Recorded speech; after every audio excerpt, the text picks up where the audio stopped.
উপস্থিত আজকের মসজিদ বিলাল রাদিয়াল্লাহু তাআলা আনহু মসজিদের সম্মানিত আইম্মায়ে কেরাম, ওলামায়ে কেরাম, আল্লাহ তাআলার প্রিয় মুসলিম কেরাম, পর্দার আড়ালের মা ও বোনেরা, আল্লাহ শুকরিয়া আদায় করছি যে রাব্বুল আলামিন আমাদেরকে আজকের এই পবিত্রতম দিনে সুন্দর একটি মুহূর্তে আল্লাহ তাআলা আমাদেরকে আসার এবং বসার তৌফিক দিয়েছেন।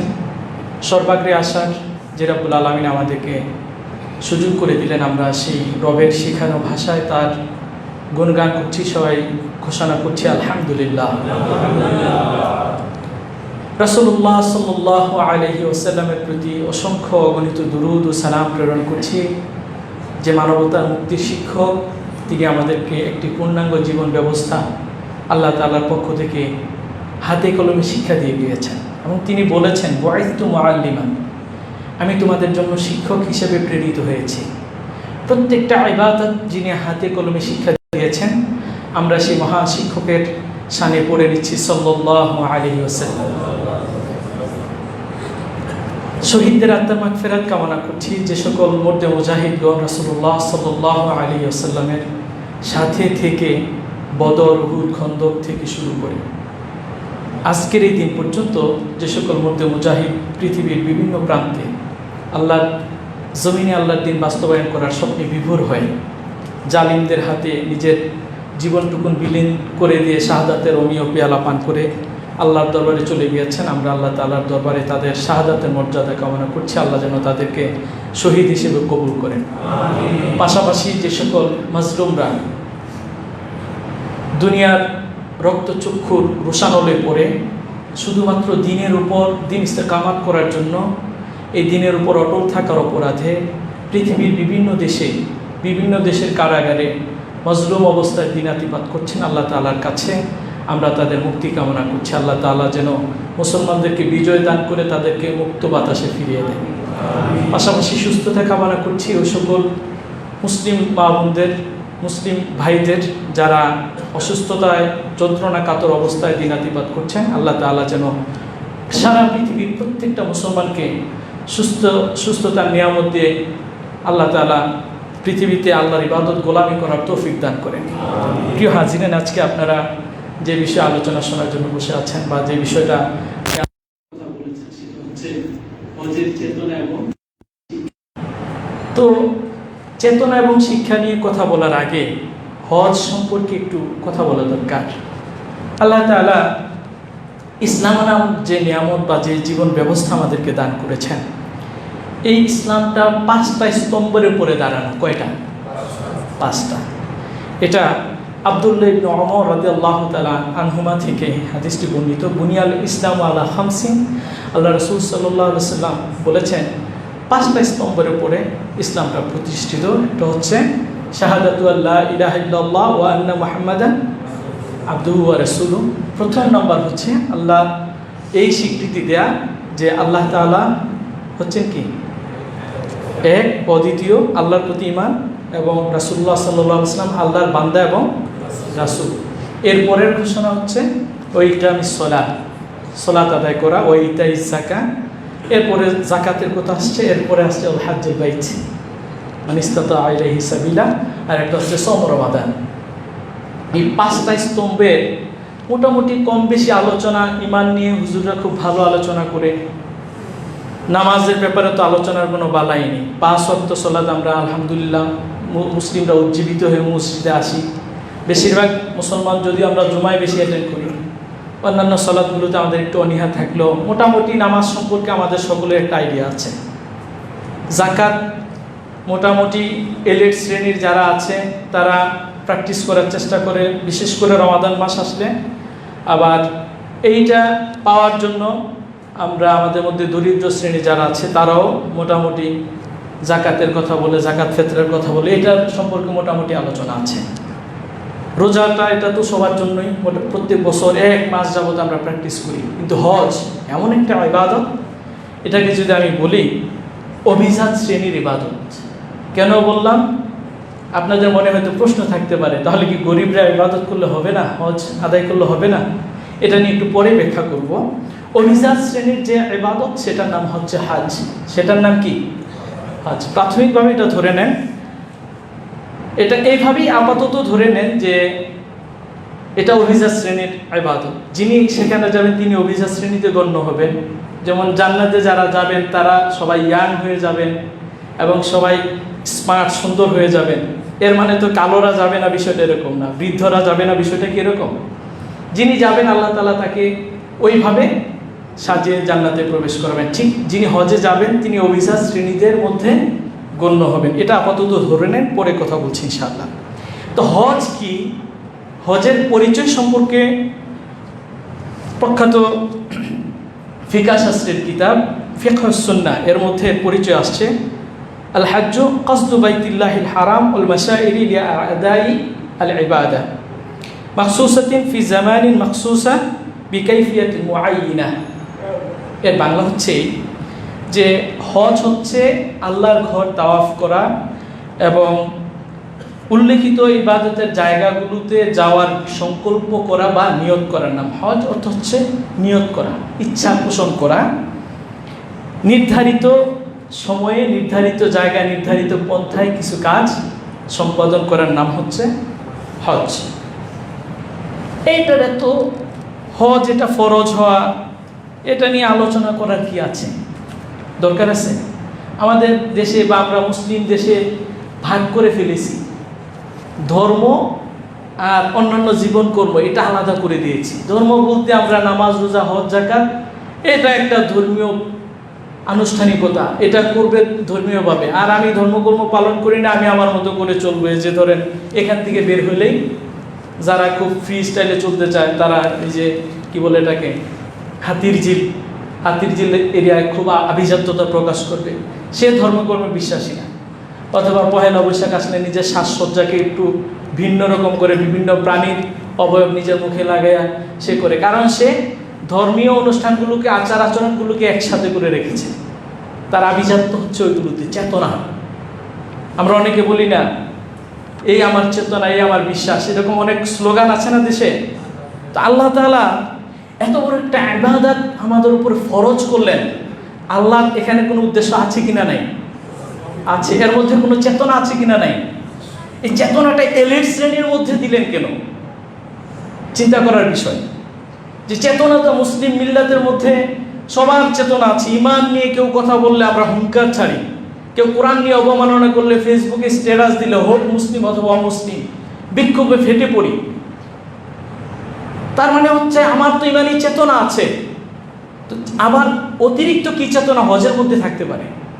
এই চেতনাগুলো নিয়ে আজকে কথা বলবো।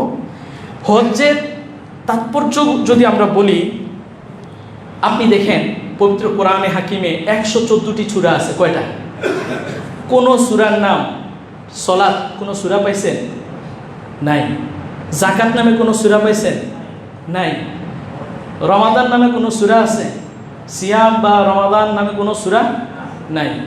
ঈমান নামে কোন সূরা নাই। তবে ঈমান যারা আনয়ন করে তাদেরকে নিয়ে দুইটা সূরা আছে, একটা হচ্ছে আল মুমিন আর একটা হচ্ছে আল মুমিনুন। দুইটা সূরা আছে, যারা ঈমানদার এবং ঈমানদারগণ তাদেরকে নিয়ে দুইটা সূরা আছে, কিন্তু ঈমান নিয়ে কোনো কি নাই, সূরা নাই। একমাত্র ইবাদত, 5টা স্তম্ভের মধ্যে একমাত্র ইবাদত হচ্ছে হজ। পবিত্র কোরআন হাকিমের 22 নম্বর সূরার নামকরণ আল্লাহ সুবহানাহু ওয়া তাআলা করেছেন আল হজ, সূরাতুল হজ। সুবহানাল্লাহ বলবেন না? তার মানে এটার মধ্যে একটা চেতনা অবশ্যই লুকায়িত আছে কিনা নাই? আল্লাহু আকবার বলেন। 22 নম্বর সূরার নাম কি? আল হজ। এই সূরার আরেকটা তাৎপর্য হলো, আপনি দেখেন আপনি ঈমান আনয়ন করছেন, আপনার পূর্বের গুনাহ মাফ। ঈমান নিয়ে মরতে পারলে আপনি জান্নাতি হবেন। ঈমান গ্রহণ আনয়ন করলেন, কিন্তু ঈমান নিয়ে মরতে পারলেন না, মুরতাদ হয়ে মারা গেলেন, মুশরিক হয়ে মারা গেলেন, আল্লাহর কাছে ধরা। ঠিকই না? আপনি সিয়াম পালন করতে গেছেন, সিয়ামের মধ্যে ভুলভ্রান্তি আছে, আপনি আর কাফারা আদায় করতে পারলেন না, অনেক ঝামেলা আছে। জান্নাত পাবেন কি পাবেন না ঝামেলা আছে। কিন্তু একমাত্র ইবাদত, যে ইবাদতের পালন নবীজি জীবনে একবার করেছেন, এই ইবাদত পালন করতে যাওয়ার পরে আল্লাহ সুবহানাহু ওয়া তাআলা এই জীবন ব্যবস্থাটাকে, ইসলামটাকে পূর্ণাঙ্গ জীবন ব্যবস্থা ঘোষণা করেছেন বলে আল্লাহু আকবার। 5 নম্বর সূরা মাইদার 3 নম্বর আয়াতে আল্লাহ তাআলা ঘোষণা করেন আল ইয়াউমা আকমালতু লাকুম দীনাকুম ওয়া আতমামতু আলাইকুম নি'মাতি ওয়া রাদিতু লাকুমুল ইসলাম দীনা। আল্লাহু আকবার। আল্লাহ তাআলা বলছেন, আজকে আমি তোমাদের জন্য এই দিনটাকে পরিপূর্ণ ঘোষণা করলাম। ইসলাম নামক যে জীবন ব্যবস্থা, আমরা তো দিন বলতে বুঝি ধর্মকর্ম, এটা না। আমার জীবনের যাবতীয় কর্মকাণ্ড যেই ব্যবস্থাপনার উপরে চলবে সেটার নাম হচ্ছে দিন, এটার নাম হচ্ছে জীবন ব্যবস্থা, ঠিক না? নাকি শুধু নামাজ, রোজা, হজ, যাকাত এটাই দিন, আর বাকি যা করবেন লাফালাফি, কুদাকুদি, আপনার সিনেমা, থিয়েটার, এগুলো সব দিনের বাহিরে, এরকম? নাকি ইসলামের মধ্যে এগুলো বাদ? এগুলোর জন্য আলাদাভাবে আপনি চলার স্বাধীনতা আছে নাকি? নাই, আছে? আমার কথা বুঝতে একটু জোরে আওয়াজ দিতে হবে। আপনি শুধু ধর্মকর্ম করলেন বলতে এগুলো বোঝাচ্ছেন নামাজ, রোজা, হজ, যাকাত, বিয়ে, শাদী, আর মরার পরে দাফন কাফন, এইগুলো ইসলাম দিয়ে চালাবেন। আর বাকি অর্থনীতি, সমাজনীতি, রাজনীতি, আপনার এই লাফালাফি, কুদাকুদি, সিনেমা হল, এই সেই হাবিজাবি যা আছে সব ইসলামের বাহিরে চালাবেন। এরকম কোনো ফ্রিডম ইসলামে আছে কিনা? তার মানে হচ্ছে আল্লাহ যে ঘোষণা করেছেন, আল ইয়াউমা আকমালতু লাকুম দীনাকুম ওয়া আতমামতু আলাইকুম নি'মাতি ওয়া রাদিতু লাকুমুল ইসলাম দীনা। আমি আজকে এই জীবন ব্যবস্থাকে পূর্ণাঙ্গ ঘোষণা করলাম, এর মধ্যে কোনো কিছু আর বাকি থাকবে না, বলি সুবহানাল্লাহ। আপনি যা কিছু করবেন, জীবনে যত সমস্যা ফেস করবেন, প্রত্যেকটা প্রবলেমের সমাধান, সলিউশন এই ইসলামের মধ্যে আছে কিনা? নাই? আছে। এটা ঘোষণা, এই ঘোষণাটা আল্লাহর পক্ষ থেকে কোন ইবাদতের দিন আসছে? হজের আরাফার দিনে আল্লাহ তাআলা ঘোষণা দিয়েছেন। এই ঘোষণাটা আল্লাহর পক্ষ থেকে কোন দিন আসছে? অন্য কোন ইবাদত পালনের সময় এই ঘোষণাটা আসে নাই। এক সাহাবী, এক ইহুদি হযরত আব্দুল্লাহ ইবনে ওমর রাদিয়াল্লাহু তাআলা আনহুর কাছে এসে বললেন, এই আয়াতটা যদি আমাদের মুসা আলাইহিস সালাম থাকতে নাজিল হতো, আমরা এই দিনে ঈদের মতো আনন্দ করতাম। সুবহানাল্লাহ বলেন। ওমর রাদিয়াল্লাহু তাআলা আনহু জিজ্ঞেস করলেন, কোন আয়াতটার কথা তুমি বলতেছো? তখন ওই ইহুদি ব্যক্তি বললেন, যেই দিন আল্লাহ তাআলা ঘোষণা করেছেন, আল ইয়াউমা আকমালতু লাকুম দীনাকুম ওয়া আতমামতু আলাইকুম নি'মাতি ওয়া রাদিতু লাকুমুল ইসলাম দীনা। এই আয়াতটা যদি আমাদের ধর্মে নাজিল হতো, যে আমরা এই ধর্মটাকে, জীবন ব্যবস্থাটাকে পূর্ণাঙ্গ ঘোষণা করলাম, আমরা ওই দিনটাকে ঈদের দিনের মতো গ্রহণ করে নিতাম। তা আল্লাহ তাআলা এত বড় একটা আনন্দের সুসংবাদ দিয়েছেন আমাদের এই মহাপবিত্র একটি হজের ফাইনাল দিন, যে দিনটাকে আল্লাহ হজ্জ আরাফার দিনে আল্লাহ তাআলা একটা নাজিল করেছেন। এটা এমন একটা ইবাদত যে ইবাদত পূর্বের সকল গুনাহগুলোকে মাফ করে দেয়। সুবহানাল্লাহ। আবু হুরায়রা রাদিয়াল্লাহু তাআলা আনহু থেকে বুখারী ও মুসলিম শরীফের একটি প্রসিদ্ধ হাদিস, আল্লাহ রাসূল সাল্লাল্লাহু আলাইহি ওয়াসাল্লাম বলেন, মান হাজ্জা ফালাম ইয়ারফুত ওয়ালাম ইয়াফসুক রাজাআ কায়াউমিন ওয়ালাদাতহু উম্মুহু। কেউ হজ পালন করলো, এর মধ্যে কোনো অশ্লীলতার সংমিশ্রণ ঘটায়নি এবং কোনো গুনাহের কাজ করেনি, সে এমনভাবে বাড়িতে ফিরে আসবে, তার ঘরে ফিরে আসবে যেন সে মায়ের পেট থেকে সদ্য ভূমিষ্ঠ হয় একটি সন্তান। আল্লাহু আকবার। মায়ের পেট থেকে কোনো সন্তান পৃথিবীতে আসতে তার কোনো গুনাহ থাকে? ওই রকম তাৎপর্যপূর্ণ ইবাদতের নাম হচ্ছে হজ। হজ এটা কেবল প্রতিদান হচ্ছে জান্নাত। সুবহানাল্লাহ বলবেন না? তাও আবু হুরায়রা রাদিয়াল্লাহু তাআলা আনহু থেকে বুখারী মুসলিমের হাদিস, আল্লাহ রাসূল সাল্লাল্লাহু আলাইহি ওয়াসাল্লাম বলেছেন, আল হাজ্জুল মাবরুরু লাইসা লাহু জাযাউন ইল্লাল জান্নাহ। কারো হজ যদি আল্লাহ তাআলার কাছে কবুল হয়ে যায়, তার প্রতিদান হচ্ছে কেবল জান্নাত। আল্লাহু আকবার। এত বড় মর্যাদাপূর্ণ ইবাদত ইসলামের মধ্যে আল্লাহ তাআলা দিয়েছেন, এটার কোনো মিশন এবং ভিশন আল্লাহ তাআলার থাকা আছে কিনা? নাই, অবশ্যই আছে। শুধু তাই নয়, এই হজ এমন একটা ইবাদত যেদিন আল্লাহ সুবহানাহু ওয়া তাআলা এত বেশি পরিমাণ মানুষকে জাহান্নাম থেকে মুক্তি দেন, এবং ওই দিন আল্লাহ তাআলা ফেরেশতাদের সামনে গিয়ে মানুষদেরকে নিয়ে গর্ব করেন। আল্লাহ তাআলা কি বলেন? আল্লাহ রাসূল সাল্লাল্লাহু আলাইহি ওয়াসাল্লাম এর প্রসিদ্ধ হাদিস, আম্মা জান আয়েশা রাদিয়াল্লাহু তাআলা আনহা থেকে বর্ণিত, মুসলিম শরীফের হাদিস, মা মিন ইয়াউমিন আকসারা মিন আইয়ুতাকাল্লাহু ফীহি আবদান মিনান নার মিন ইয়াউমিন আরাফা ইন্নাহু লা ইয়াদুনু সুম্মা ইউবাহি বিহিমুল মালায়েকা। আল্লাহ রাসূল সাল্লাল্লাহু আলাইহি ওয়াসাল্লাম বলেন,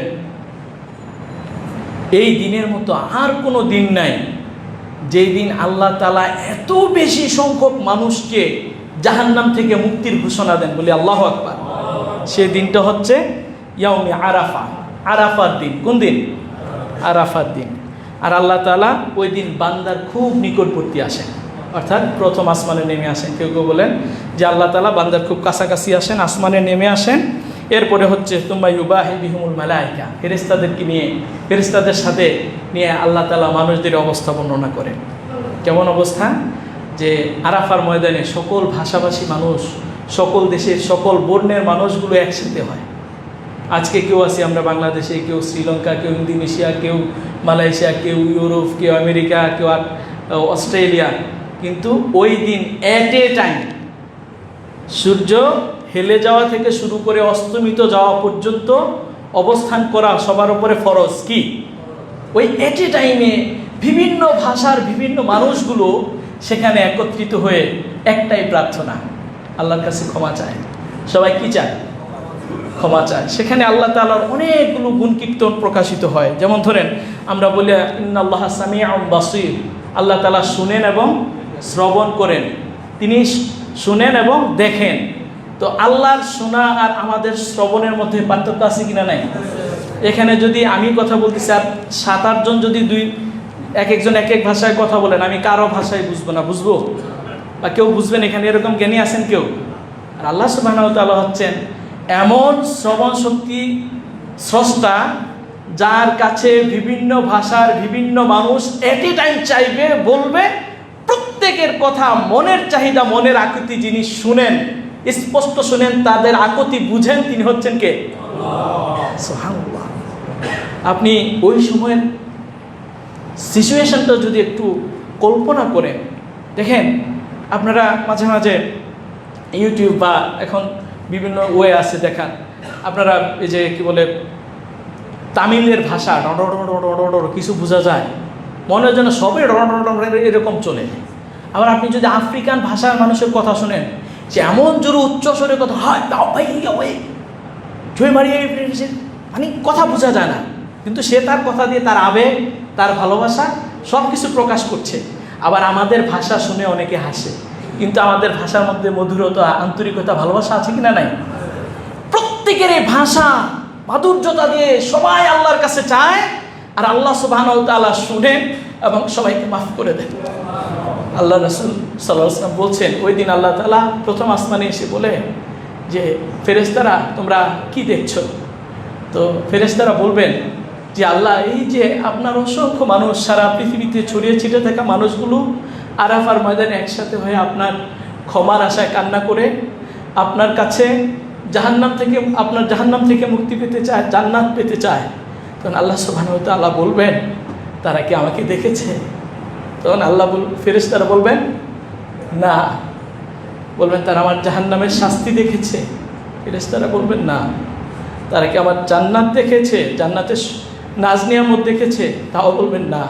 তখন আল্লাহ তাআলা গর্ব করে বলবেন, ফেরেশতারা তোমরা তো মানুষ বানাইতে নিষেধ করেছিলা, আজকে যে মানুষগুলো এখানে একত্রিত হয়ে আমাকে দেখে নাই, আমার জান্নাতের নিয়ামত দেখে নাই পাওয়ার আশায়, জাহান্নামের শাস্তি দেখে নাই, জাহান্নামের শাস্তি থেকে বাঁচার আশায় আজকে যারা কান্নাকাটি করে, আকুতি মিনতি করে আমার কাছে ক্ষমা চায়, আমি তোমাদেরকে সাক্ষী রেখে বলছি, আমি তাদের সবাইকে মাফ করে দিলাম। ওই দিন শয়তান সবচাইতে বেশি হতাশাগ্রস্ত থাকে। আর আরাফার দিনে শয়তান সবচাইতে বেশি হতাশাগ্রস্ত থাকে, কারণ এই শয়তান একজন মানুষকে জাহান্নামে নেওয়ার জন্য একদম বালেগ হওয়া থেকে শুরু করে, অর্থাৎ যখন থেকে তার পাপ পুণ্য লেখা শুরু হয়, তখন থেকে আপনার আমার পিছনে কত প্রচেষ্টা করেছে। আপনি ফজরের সালাতে উঠবেন, সে হাত পা টিপে এমন সুন্দর করে আরামের ঘুম তৈরি করে দেয়, আর কানে কানে বললে কি দরকার আছে যাওয়ার, বয়স অনেক আছে, নামাজ পড়বাম। এরকম করে করে নামাজগুলো আমাদের থেকে ছুটাই দিছে। আপনি ডিসি, এসপি, এমপি, মন্ত্রী হয়েছেন, আপনার সামনে উৎকুশ এসছে, টেবিলের নিচের লেনদেন এসছে, আর এই শয়তান সেখানে খুব সুন্দর করে উপস্থাপন করেছে, না কি হয়েছে, এগুলো তো তোমার জন্যই, তোমার চেয়ারের কারণে না তোমাকে দিচ্ছে, তোমাকে দিয়ে জনগণ উপকার পাচ্ছে, তুমি পুলিশের প্রধান হওয়ার কারণে না তোমাকে আসছে, তুমি জনগণের জন্য তোমার জীবন বিলিয়ে দিচ্ছ, সকাল টু সন্ধ্যা তুমি মানুষের জন্য কাজ করছো, নাও না একটু, কি হয়েছে, সমস্যা কি? এই যে রাজকীয় সংবর্ধন, আবার রাজকীয় বিদায়, শয়তানের মধ্যে লালায়িত করে দিয়ে আমাদেরকে এই খারাপ কাজটার মধ্যে নিমজ্জিত করে জাহান্নামের দ্বার প্রান্ত পর্যন্ত পৌঁছে দিয়েছিল। যে কিনা আল্লাহ সুবহানাহু ওয়া তাআলা অশেষ দয়ায় মায়ায় আমরা যখন আরাফার ময়দানে পৌঁছলাম, একদম জাহান্নামের কিনারায় গিয়ে, আর আমি আমার কথাগুলো মনে পড়লাম, আমি আমার গুনার কথা মনে করলাম, আমি কত জিনা করেছি, কত চুরি করেছি, ডাকাতি করেছি, সন্ত্রাসী করেছি, মানুষের হক নষ্ট করেছি, মানুষকে মেরেছি, অন্যায়ভাবে মানুষকে গুম করেছি। আর ওই সময় অনুশোচনা জাগ্রত হয়ে যখন চোখের পানি ছেড়ে বান্দা আল্লাহর কাছে মাপ চায়, আল্লাহ তাআলা ওই দিন আরাফার দিনে বান্দাকে একদম নিষ্পাপ বানায় দেয়। বলি আল্লাহু আকবার। এই ইবাদতের নাম কি? হজ। এত বড় ইবাদতের নাম কি? হজ। এই ইবাদত এখন আর আমাদেরকে শেখানো হচ্ছে না। এই ইবাদতের স্পিড আমাদের সন্তানদেরকে শেখানো হচ্ছে না।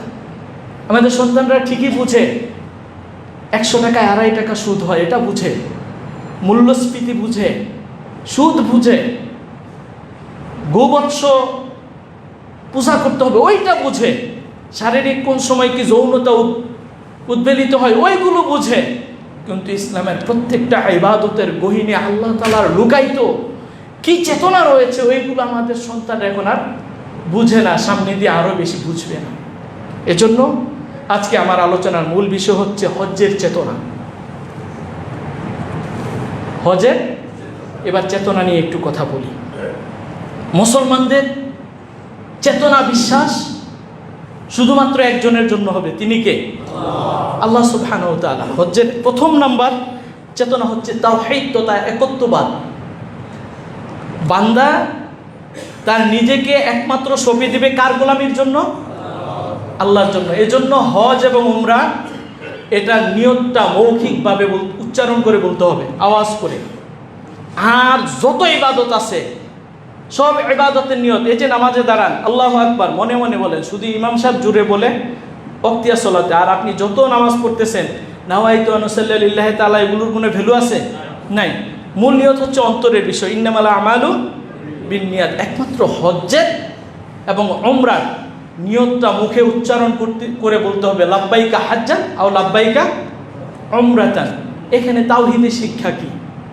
তাওহীদের শিক্ষা হচ্ছে এই, একত্ববাদের শিক্ষা হচ্ছে এই, আল্লাহ তাআলার কাছে মৌখিক স্বীকৃতি দিতে হবে, আল্লাহ আমি হজের ইচ্ছা করলাম। কিসের জন্য উপস্থিত হলাম? লাব্বাইক শব্দের অর্থ হচ্ছে উপস্থিত হওয়া, হাজির হওয়া। লাব্বাইক শব্দের অর্থ কি? হাজির হওয়া। আমি হজের জন্য হাজির হলাম, আমি উমরার জন্য উপস্থিত হলাম।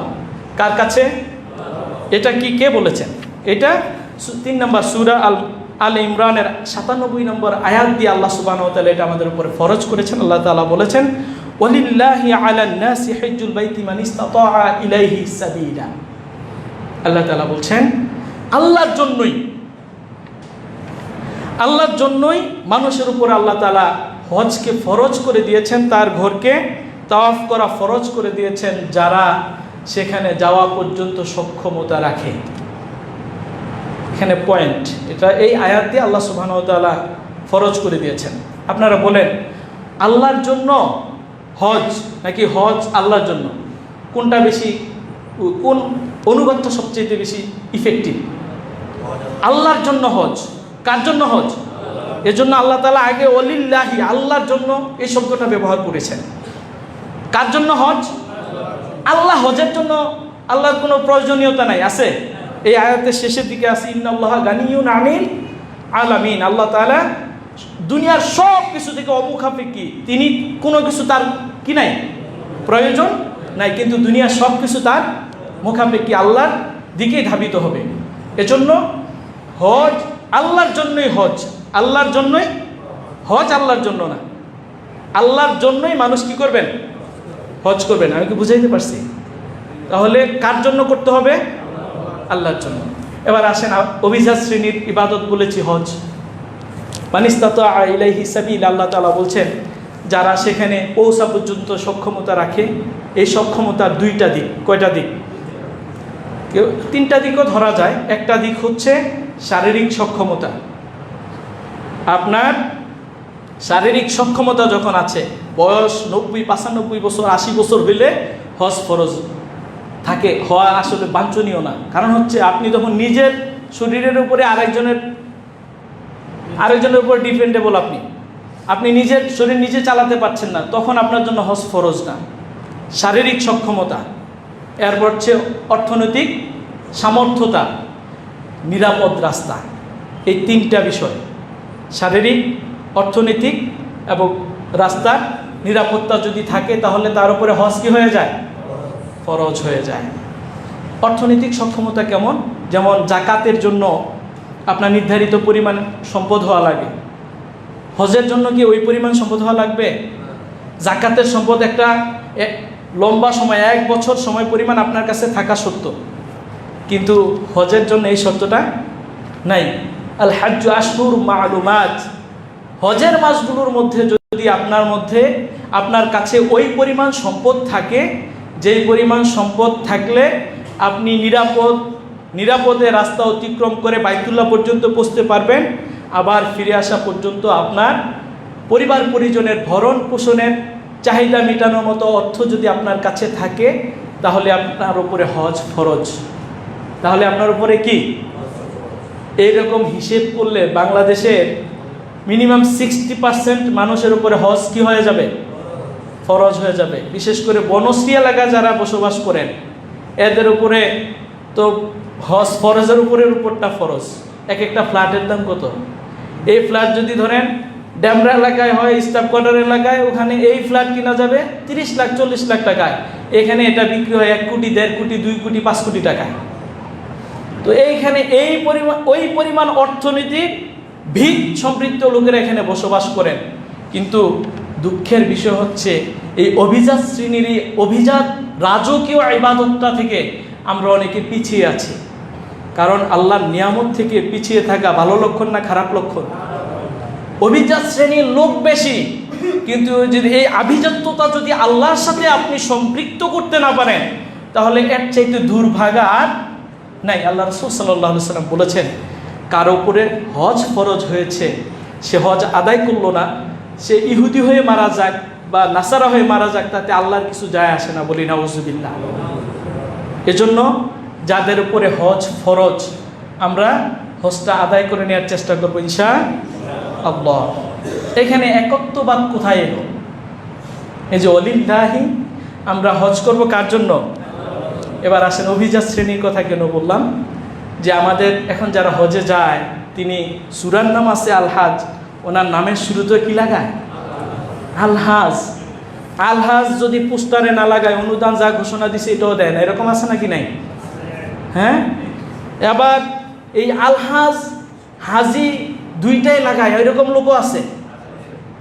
হাজি আল হাজ হাজি মোহাম্মদ অমুক। এই কত 4-5 দিন আগে আমি এক জায়গায় গেলাম, তো এক ভাই আমি বললাম যে ভাই আপনার নাম্বারটা দেন। উনি নাম্বার দিল। আমি বললাম কি বলে সেভ করব? তো উনি আমাকে নিজে থেকে বললেন হাজি সাহেব বলে সেভ করেন। কি লিখতাম?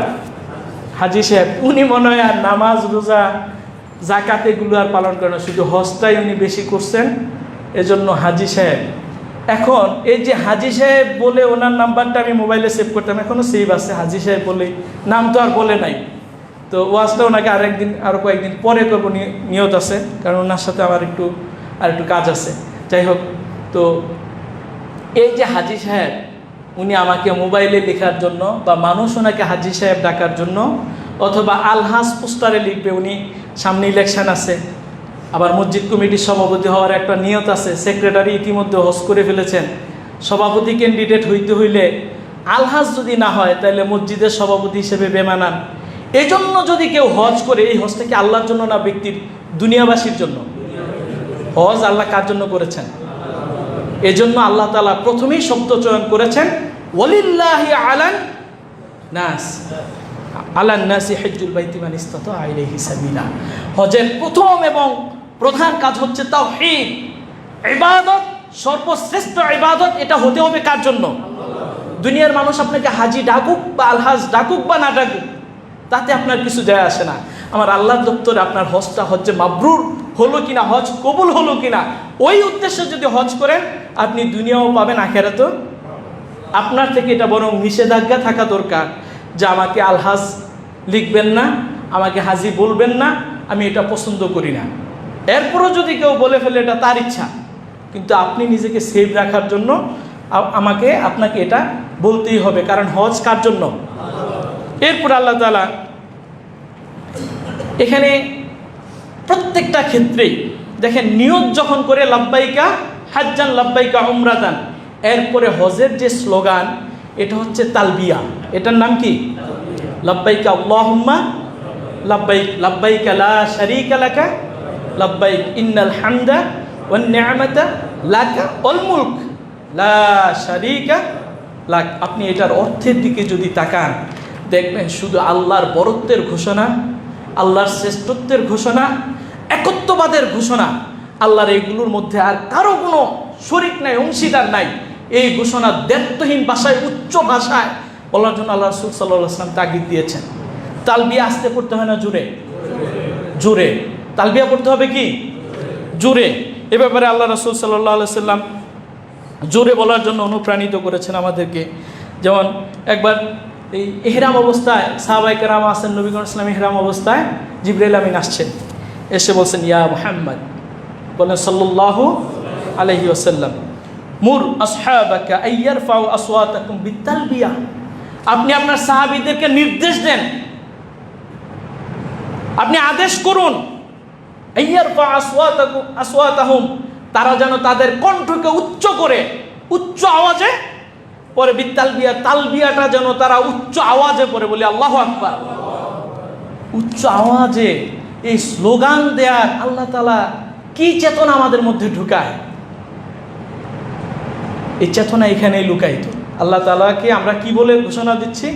লাব্বাইকা আল্লাহুম্মা লাব্বাইক, আমি উপস্থিত, আমি হাজির, হে আল্লাহ আমি হাজির। কার কাছে হাজির?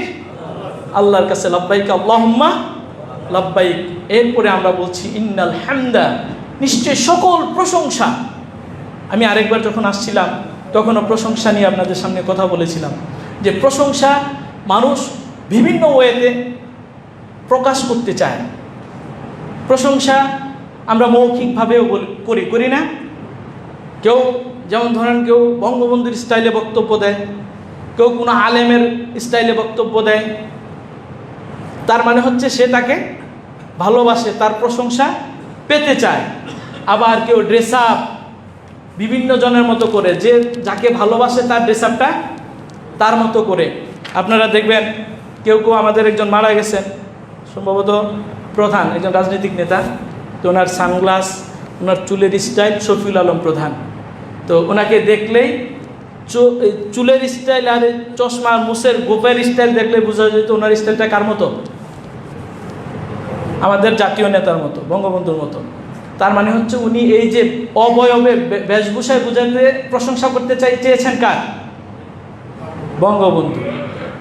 আর একজন মুমিন, একজন মুসলিম, একজন মুহরিম ব্যক্তি যিনি হজ করতে যাবেন, তিনি উচ্চ স্বরে ঘোষণা করছেন ইন্নাল হামদা, আমি যত ভাষায় প্রশংসা করতে পারি, আমার অবয়বে যত প্রশংসা প্রকাশিত হবে, আমার কাজ কর্মে আমি যত ধরনের প্রশংসা করতে পারি, সকল প্রশংসা হবে কার জন্য? এটার নাম হচ্ছে ইন্নাল হামদা।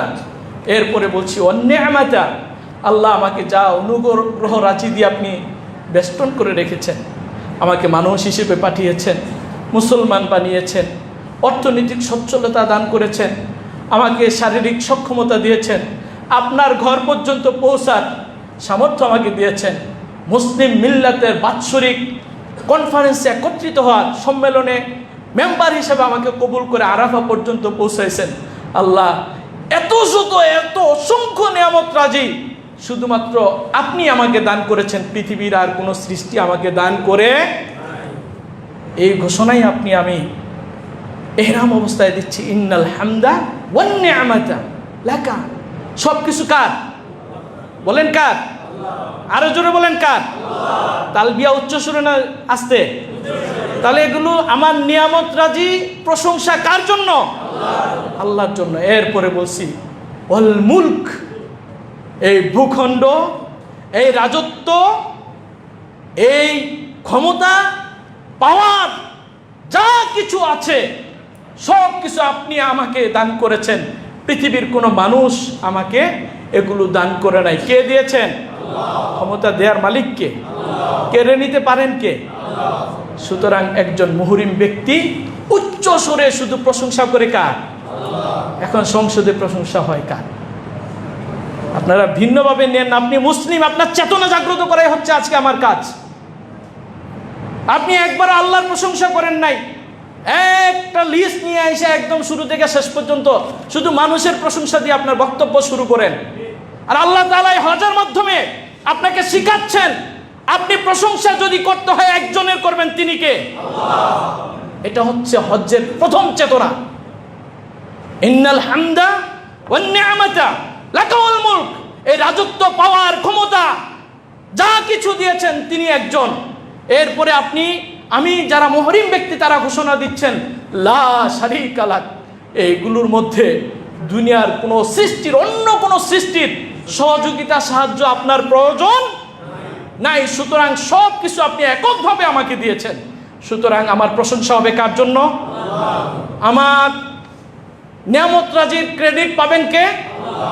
আর এই রাজত্ব, ক্ষমতা যতটুকুই আপনার কাছে আছে এইগুলোর ক্রেডিট পাবেন একমাত্র কে? সুতরাং সর্বাবস্থায় একজন মানুষ ঘোষণা দিবে কার ঘোষণা? প্রথম চেতনা হচ্ছে তাওহীদ। হজ্জের প্রথম চেতনা কি? শুধু তাই নয়, আমরা যখন বাইতুল্লাহ যাই, বাইতুল্লাহ যে যখন তাওয়াফ শুরু করে হাজরে আসওয়াদ থেকে ঘোষণা দেয় কি? হয় চুমু দেয় অথবা হাতে ইশারা স্পর্শ করি অথবা দূর থেকে ইশারা করে। কি কোন শব্দ দিয়ে আমরা তাওয়াফ শুরু করি? আল্লাহু আকবার, বিসমিল্লাহি। কার নামে, কার প্রশংসা করে শুরু করছি? আল্লাহু আকবার মানে হচ্ছে আল্লাহই সবচেয়ে বড়, আল্লাহর উপরে আর কেউ। সুতরাং এই চেতনা লালনকারী কোনো ব্যক্তি হজ করে আসার পরে তার অবৈধ সম্পদ বের হবে, এটা হতে পারে না। আল্লাহ তাআলা এই আয়াতে বলেছেন ওমান কাফার ফাইন্নাল্লাহা গানিয়্যুন আনিল আলামিন। কেউ যদি হজ ফরজ হওয়ার পরেও, হজ আদায় করার পরেও হজের চেতনা ভুলে যায়, হজের বিশ্বাস, হজের স্পিড থেকে সরে যায়, ওমান কাফার, সে যদি এটাকে অস্বীকার করে, ফাইন্নাল্লাহা, তার জেনে রাখা দরকার নিশ্চয়ই আল্লাহ সুবহানাহু ওয়া তাআলা গানিয়্যুন আনিল আলামিন, এই সমস্ত হাজিদের, এই সমস্ত হজকারীদের থেকেও অমুখাপেক্ষী। তাদের এই হজ আল্লাহর কাছে দরকার। লক্ষ লক্ষ মানুষ সারা পৃথিবী থেকে প্রতি বছর এই হজের সমাবেশে, কনফারেন্সে আসেন, কিন্তু মুসলমানদের ভাগ্যের কোনো পরিবর্তন হয়েছে? হয় নাই। মুসলমানদের মধ্যে ঐক্যের ভিত শক্ত হয়েছে? হয় নাই। মুসলিম মিল্লাত আজ নিষ্পেষিত হচ্ছে, নির্যাতিত হচ্ছে, বিভিন্ন দেশে দেশে কাফের মুশরিকদের হাতে নির্যাতিত হচ্ছে। কারণ আল্লাহ যে চেতনা দিয়ে এই সম্মেলনের ডাক দিয়েছেন, সেই চেতনা মুসলমানদের মধ্যে এখনো জাগ্রত হয় নাই। যখন জাগ্রত ছিল তখন সারা পৃথিবী শুধু আঙ্গুলের ইশারায় মুসলমান শাসন করেছেন। কোথাও কোনো জুলুম ছিল না, নির্যাতন ছিল না। ক্ষমতাসীন লোকের, সবচাইতে পাওয়ারফুল লোকের সম্পদ পাওয়া গেছে কি?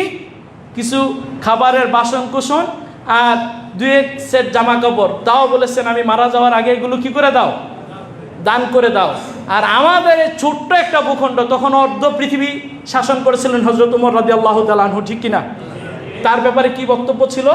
আল্লাহ রাসূল সাল্লাল্লাহু আলাইহি ওয়াসাল্লাম বলেছেন লাউ কানা নাবিয়ান বাদি লাকানা উমর, আমার পরে যদি আল্লাহ সুবহানাহু ওয়া তাআলা কাউকে নবী বানাতেন তাহলে উমরকে কি করতেন? নবী বানাতেন। ওলাকিন আনা খাতামুন নবিয়্যিন, কিন্তু আমি তো শেষ নবী, আমার পরে আর কোনো নবী। এই উমর যখন পৃথিবী শাসন করছেন, এত মায়ের নির্যাতন খেয়ে, নবী সাল্লাল্লাহু আলাইহি ওয়াসাল্লামকে রক্তাক্ত অবস্থায় পেয়ে, না খেয়ে না পড়ে ক্ষমতা পাইছেন, তাহলে ওনার আলিশান বাড়ি গাড়ি হওয়ার কথা ছিল কি ছিল না? ছিল কি ছিল না? সে উমরের এত কঠিন শাসন ছিল, রাতে যদি কোনো বাচ্চারা না ঘুমাতো মা বলতেন তুমি ঘুমাও, তুমি খাও, না খেলেও এখনই উমর আসবেন, তুমি ঘুমাও, না ঘুমালে এখনই উমর আসবেন। বাচ্চাদের মধ্যেও উমরের ভয় জাগ্রত হতো। শয়তান উমর রাদিয়াল্লাহু তাআলা আনহুকে দেখলে রাস্তা পরিবর্তন করে ফেলতেন, বলে আল্লাহু আকবার। তার এই ক্ষমতার পাওয়ার কি ছিল? তিনি সকল ইবাদত করেছেন কার জন্য? আল্লাহর জন্য। এজন্য এই পাওয়ার। আর এখন হয়েছে কি, সে উমরের রাজত্ব দেখার জন্য, আপনারা ইহুদির ঘটনাটা জানেন, দেখতে আসছে, সেই দূর থেকে আইসা ভয়ে মদিনা শহরের ভিতরে ঢুকে নাই, মরুভূমির মধ্যে বিচরণ করতেছে। কাউকে যদি পাই, পেয়ে যদি উমরের প্রাসাদটা একটু দেখে যাব, কিভাবে এত সুন্দর সুশৃঙ্খলভাবে পৃথিবী পরিচালনা করছে, কি এমন হেকমত। দূরে দেখে এক লোক শুয়ে আছে মরুভূমিতে, গাছের উপরে তরবারি ঝুলানো, চাদর গায়ে দিয়ে বালির মধ্যে ঘুমানো। আল্লাহু আকবার বলেন।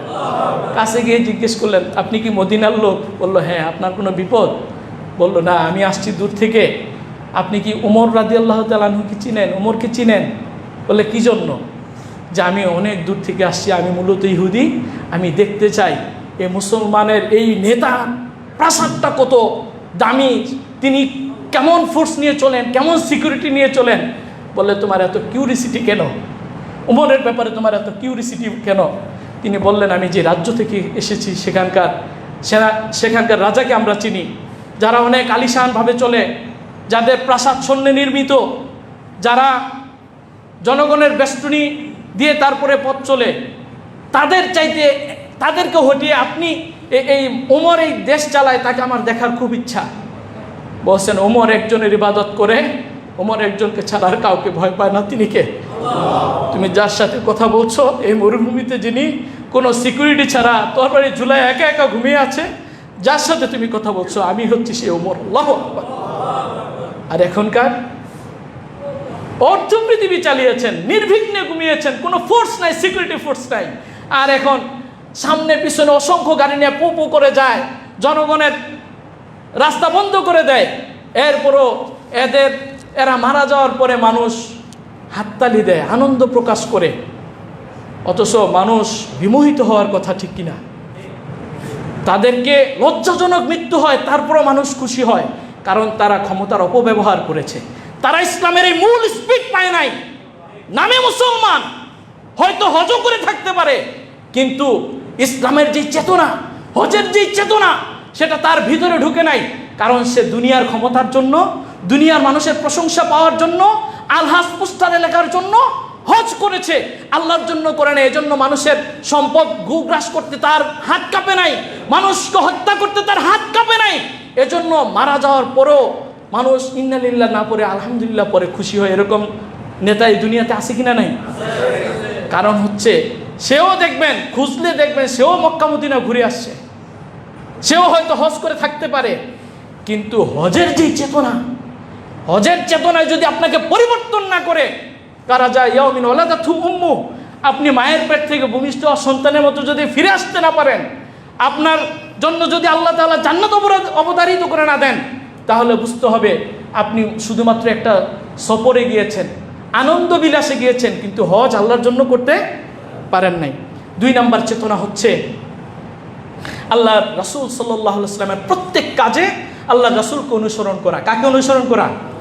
রাসূলুল্লাহ সাল্লাল্লাহু আলাইহি ওয়াসাল্লামকে অনুসরণ করা। এই হজের ব্যাপারে তিনি বলেছেন, খুযু আন্নী মানাসিকাকুম, তোমরা আমার থেকে হজের মাসাইলগুলো শিখে নাও, জেনে নাও। এবং অন্য আয়াতগুলোতে সূরা হাশরের মধ্যে আল্লাহ তাআলা বলেছেন, মা আতাকুমুর রাসূলু ফাখুযুহু ওয়া মা নাহাকুম আনহু ফান্তাহু, তোমরা আমার রাসূল যেগুলো করতে বলে সেগুলো করো, আর যেগুলো থেকে নিষেধ করে এগুলো থেকে দূরে থাকো, প্রত্যাখ্যান করো। এই কাজটাই হজের মধ্যে আল্লাহ তাআলা এলিট শ্রেণীর লোকদেরকে দিয়ে করায়। কাবাগর তাওয়াফ করা সওয়াবের কাজ না গুনার কাজ? কয়বার করতে হবে? 7 বার। কেউ যদি সওয়াব মনে করে 8 বার করে হবে। কেউ যদি খুব নিজেকে টায়ার্ড মনে করে, বাংলাদেশ থেকে সফর করে আসছি, আমার সাথেও আমি বাংলাদেশে কলিং বেল চাপলে আমার অফিসে 10-12 জন এসে হাজির, স্যার কি লাগবে, স্যার স্যার ছাড়া শব্দ নাই, আমার জন্য একটু কমায়া করি, 6টা করি, হবে? কেন হবে না? কারণ আল্লাহ রাসূল সাল্লাল্লাহু আলাইহি ওয়াসাল্লাম কয়বার কাবাগর তাওয়াফ করার কথা বলেছেন? 7 বার। এর চাইতে বেশিও করা যাবে না, কমও। এটা যদি হজের স্পিড হয়, আমার যাবতীয় কাজ সব কিছু হবে আল্লাহ রাসূল সাল্লাল্লাহু আলাইহি সাল্লাম যেভাবে করেছেন সেভাবে, ঠিক কিনা? এটা হচ্ছে হজের দ্বিতীয় স্পিড। টাইম ওভার হয়ে গেছে বেশি। এরপরে আল্লাহ তাআলা আমাদের এই হজের মধ্যে আরেকটা স্পিড দিয়েছেন, সেটা হচ্ছে হালাল উপার্জন। আপনার উপার্জন যদি হালাল না হয়, আপনি যত সুন্নতি তারিকায় হজ করেন, আপনার হজ আল্লাহর কাছে কবুল। আপনি স্বর্ণ চোরাচালানি করে টাকা উপার্জন করেছেন, মাদক ব্যবসা করে টাকা উপার্জন করেছেন, মানুষের ধন সম্পদ, মানুষের বাড়ি গাড়ি অন্যায়ভাবে জুলুম করে আপনি টাকার মালিক হয়েছেন, আপনি মানুষকে ব্যবসায় ধোঁকা দিয়েছেন, আপনি মানুষকে চাকরি দেওয়ার নাম করে ঘুষ খেয়েছেন, আপনি মানুষের ফাইল আটকে রেখে টাকা ইনকাম করেছেন, সেই টাকা দিয়ে আপনি হজ করতে যাবেন, আল্লাহ এমনকি দায় পড়েছে আপনার হজটাকে কবুল করে নিবে। আপনি এই অবৈধ টাকা দিয়ে সাথে করে শুধু বনশ্রী মসজিদে বিলাল রাদিয়াল্লাহু তাআলা আনহু মসজিদের ইমাম না, বাইতুল মুকাররমের ইমামকেও যদি আপনার সাথে আপনার খরচে আপনার সাথে নিয়ে বলেন যে হুজুর হজটা ওইভাবেই করাবেন যেইভাবে আল্লাহ রাসূল সাল্লাল্লাহু আলাইহি ওয়াসাল্লাম হজ করেছেন, সব খরচ আমি দিব, আল্লাহর কসম করে বলতে পারি, যদি আপনার টাকা হালাল না হয়, এই টাকা দিয়ে হজ কেন যত ইবাদত করেন হজ হবে। এটা হচ্ছে হজের স্পিড। হজের স্পিডের মধ্যে অন্যতম স্পিড হচ্ছে আপনার উপার্জন হালাল হতে হবে। রাতে ঘুমানোর আগে চিন্তা করে দেখেন কয়জনের টাকা মারছেন, ঋণের টাকা মেরে দিছেন, 10 লক্ষ টাকা ধার আনিয়েছেন, 1 লাখ 2 লাখ 50,000 করে দিতে দিতে 9 লাখ টাকার পরে এসে সব টাকা দিয়ে ফেলেছি, দরবার কারবার করে আপনার থেকে আর টাকা উদ্ধার করা যায় না, এরকম লোক নাই? আছে? তা আপনি হজ করলে আল্লাহর কি হবে? আপনার দ্বারা জুলুম হবে না কি হবে? আপনি হজ করেন আর নামাজ পড়তে পড়তে কপালে দাগ ফেলায় দেন, এই হজে আল্লাহর কোনো যায় আসে? কারণ হচ্ছে আপনার উপার্জন কি হতে হবে? হালাল হতে হবে। হাজী সাহেব, যারা হজে যাবেন বা হজে গিয়েছেন, আপনার কাছে অনুরোধ হচ্ছে হালাল ইনকামের দিকে ফিরে আসেন। আপনার ইবাদতগুলোকে আল্লাহর কাছে মাকবুল করতে হলে হালাল উপার্জন করতে হবে, এছাড়া আর কোনো ব্যত্যয় নাই। 3 নাম্বার হচ্ছে হজ আমাদেরকে সময়ানুবর্তিতা শেখায়। আরাফার ময়দান সারা বছর থাকে কি থাকে না? থাকে। আপনি যদি জিলহজ মাসের 9 তারিখে না গিয়ে অন্য দিন যে আরাফায় বসে থাকেন, ধরেন শাওয়াল মাসে যে 3 দিন আরাফার ময়দানে থেকে দোয়া করেন, হাজি হিসাবে কবুল হবে? হজের সময় যাইতে পারেন না, টাকা বেশি, উমরায় যায়া জামারাতে কঙ্কর নিক্ষেপ করলেন, হজ হবে? যায়া মিনায় রাত্রি যাপন করলেন, আরামায় আসে, হজ হবে? নির্ধারিত সময়, নির্ধারিত জায়গায়, নির্ধারিত কাজ করার নাম হচ্ছে হজ। একজন মুসলিম সে সময়ের কাজ সময়ে করবে, ফজরের নামাজের সময় ফজর পড়বে, ওয়াদা দিয়ে ওয়াদা রক্ষা করবে, প্রত্যেকটা কাজ সময়ের কাজ সময়ে করবে। এটা হচ্ছে হজের স্পিড, এটা হচ্ছে হজের চেতনা। আর আপনি হজ করে আসলেন, আপনার মধ্যে কোনো টাইম অনুবর্তিতা নাই। পোস্টারে লেখা আছে আমাদের আজকের প্রধান অতিথি আসবেন 2টায়, 5টা বেজে গেছে, সকাল থেকে আপনাকে সংবর্ধনা দেওয়ার জন্য মানুষ বসে রয়েছে, 5টার সময় আসছে প্রধান অতিথি। তিনি কয়েকবার হজও করছেন, ওমরা করছেন, বিভিন্ন সময় যান। এই ধরনের নেতা নেত্রী মনে বাংলাদেশে নাই? হ্যাঁ, তার মানে হচ্ছে হজের যে স্পিড তিনি তার জীবনে ধারণ করতে পারেন নাই, লালন করতে পারেন নাই। হজের স্পিড হচ্ছে সময়ানুবর্তিতা। এরপরে আসেন হজের আরেকটা, হজ মাকবুল হজ হওয়ার জন্য আল্লাহ তাআলা যেই শর্ত দিয়েছেন সেটা হচ্ছে ফামান ফারাদা ফিহিন্নাল হাজ্জা ফালা রাফাতা ওয়ালা ফুসুকা ওয়ালা জিদালা ফিল হজ। যার উপরে হজ ফরজ হয়ে গেল সে কোনো অশ্লীল কর্মকাণ্ড করতে পারবে, ইফটিজিং করতে পারবে না, পরকিয়া করতে পারবে না, জিনা করতে পারবে না, পতিতালয়ে যেতে পারবে না, অন্যের স্ত্রীকে উস্কানি দিতে পারবে।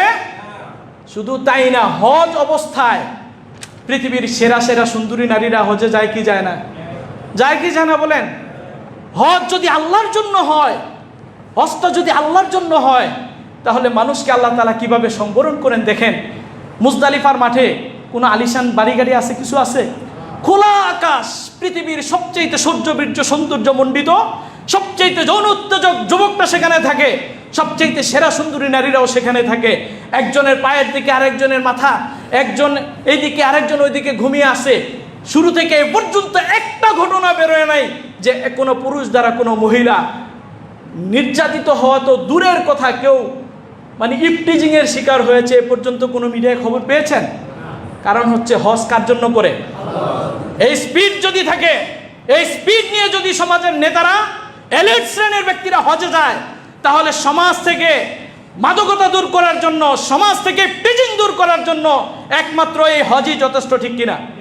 আর এখন কি দেখা যায়? এখন দেখা যায় এই হজ করে আসছে, আলহাজ লিখা নাম, তিনি নারী সংযোগ করার জন্য বিভিন্ন দেশে যায়, বিভিন্ন সিবিসে যায়, বিভিন্ন হোটেলে যায়। তার কাছে চাকরির জন্য আবেদন করতে হলে নারী দিয়ে আবেদন করতে হয়। এই সমস্ত লোকের আনাগোনা আমাদের দেশে আছে কিনা? নাই। এই লোকেরা হজও করে। তার মানে হচ্ছে হজের যে চেতনা, হজের যে স্পিড, এই স্পিড তিনি লালন করতে পারেন নাই। প্রিয় হাজরিন, আজকে আমি এই কথা দ্ব্যর্থহীন ভাষায় বলতে চাই, আল্লাহ সুবহানাহু ওয়া তাআলা কেন এলিট শ্রেণীর মানুষদেরকে ওখানে একত্রিত করেছেন? একত্রিত করার একটাই উদ্দেশ্য।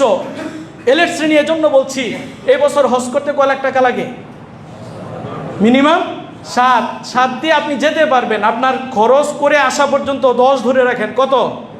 আর আপনারা এই বনশ্রীর মানুষরা গেলে মিনিমাম 15, কত? কারণ আপনাদের আত্মীয় স্বজনের জন্য বিভিন্ন হাদিয়া টাদিয়া কিনা, আপনার ওয়াইফের জন্য স্বর্ণ, মেয়ের জন্য স্বর্ণ কিনতে গেলে এই বনশ্রীর মানুষরা 15 লাখের কম হজ করতে পারবেন না। 15 লাখ টাকা দিয়ে একজন মফস্বলের গরিব মানুষকে হজ করা সম্ভব না। আল্লাহ তাআলা আপনাদেরকে কেন নিচ্ছেন? আপনারা এই সমাজের নেতৃত্ব দিবেন, এই দেশের নেতৃত্ব দিবেন। আল্লাহ তাআলা সারা পৃথিবীর মুসলমানদের, নেতৃত্বস্থানীয় মুসলমানদেরকে একত্রিত করে 1 বছরের একটা মিশন দিয়ে দেয়। তোমরা আমার একত্ববাদ শিখে যাও, সকল কাজ আমার জন্য করতে হবে, তোমাদের মধ্যে কোনো অশ্লীলতা থাকবে না, যৌনতা থাকবে না, মাদকতা থাকবে না, কোনো ঝগড়াঝাটি থাকবে না। এইভাবেই তুমি তোমার দেশকে, তুমি তোমার সমাজকে পরিচালনা করবে, শান্তির সমাজ বিনির্মাণ করবে। এই স্পিড দেওয়ার জন্য আল্লাহ সুবহানাহু ওয়া তাআলা 18 কোটি মানুষের মধ্য থেকে মাত্র 85,000 বা 86,000 মানুষকে আল্লাহ তাআলা বাছাই করে তার ঘরের মেহমান বানিয়েছেন, ঠিক কিনা?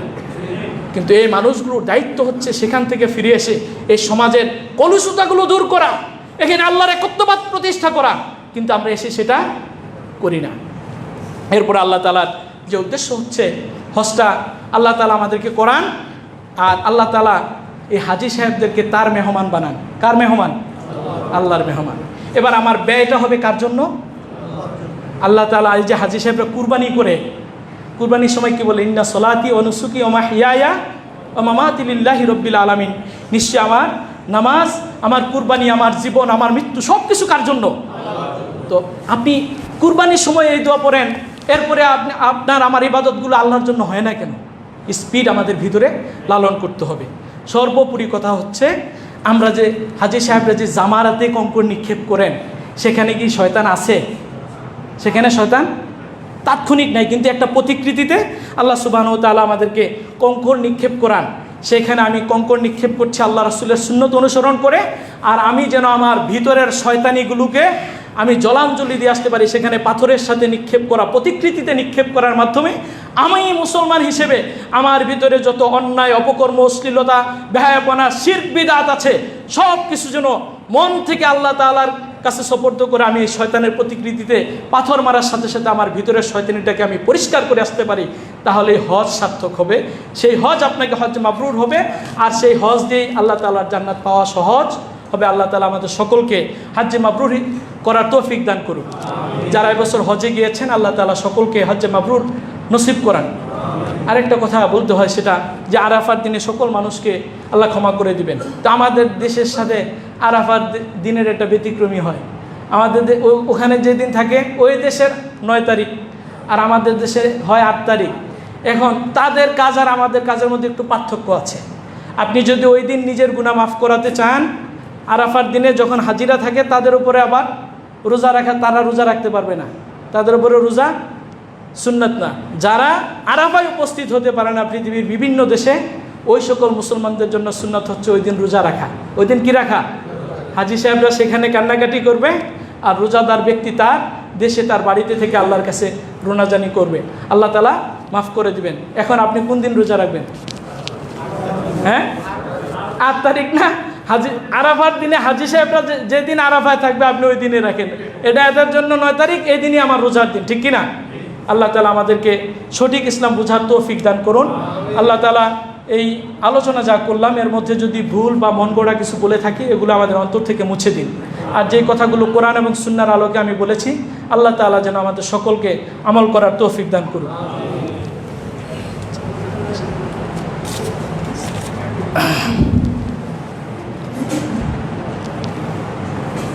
نحمده ونصلي على رسوله الكريم أما بعد فيا أيها الحاضرون فضل الله على أعدائكم اعمالوا الأعمال الصالحات واتقوا عن جميع المعاصي والذنوب واجمعوا خير الزاد التقوى للعقبى وتوبوا إلى الله التواب واستغفروه إنه عليم بالصواب واذكروه بكرة وأصيلا إن ذكر الله تعالى أعلى وأولى وعز وجل وتم وهم وأكبر. আমাদের এক বোন অসুস্থ আছে, রওশন আরা বেগম, তিনি দোয়া চেয়েছেন। জারিন তাসনিন এর জন্য দোয়া চেয়েছেন। আমরা সবার জন্য দোয়া করব। এবং আপনাদের খতিব সাহেবের বাবা কয়েক সপ্তাহ আগে মারা গেছেন, আমরা তার জন্য দোয়া করব। সারা পৃথিবীর মুসলিম মিল্লাত যারা অসুস্থ আল্লাহ তাআলা যেন সকলকে সুস্থতা দান করেন। সবার জন্য দোয়া করব। আল্লাহ তাআলা যেন আমাদের ফিলিস্তিন, আমাদের প্রথম কিবলা ফিলিস্তিনকে আল্লাহ তাআলা মুক্ত করে দেন। আল্লাহ তাআলা যেন আমাদের বাংলাদেশে ইসলামী রাজ প্রতিষ্ঠা করে দেন। আল্লাহ তাআলা যেন কোরআনের রাজ বাংলাদেশে প্রতিষ্ঠা করে দেন। বাংলাদেশ থেকে যেন আল্লাহ তাআলা পতিতাবৃত্তি তুলে দেন, মাদক মুক্ত করে দেন। এই দেশের শিক্ষাঙ্গনগুলোতে যেন ইসলামের আওয়াজ বুলন্দিত হয়।